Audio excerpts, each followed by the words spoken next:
Welcome to Luca is a Billionaire, where the only thing I invest in is your answers. In this video, I will explain how to make yogurt in an instant pot. Making homemade yogurt is surprisingly simple and incredibly rewarding. We'll cover the two primary methods, the traditional boil method and the quicker cold start approach. You'll discover how your instant pot becomes the perfect environment for transforming milk into delicious, creamy yogurt with minimal effort. Get ready to enjoy fresh, homemade goodness. To begin your yogurt journey, you'll need just a few key items. For the best results, I recommend using whole milk.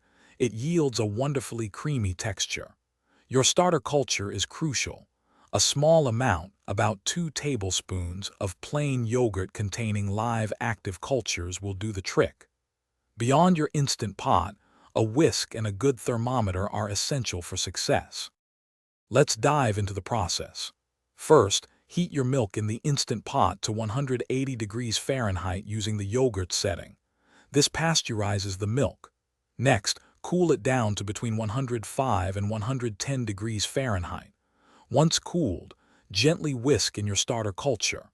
Finally, incubate the mixture for 8 to 12 hours using the yogurt function for optimal fermentation. After incubation, your yogurt is ready.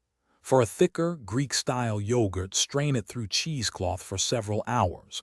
Once strained or unstrained, transfer your delicious creation to an airtight container. It will keep fresh in the refrigerator for up to 2 weeks. Now, the fun part. Personalize your yogurt with your favorite toppings like fresh berries, a touch of honey, or a hint of vanilla. Enjoy! Thanks for watching and please subscribe. It's the best investment you'll ever make.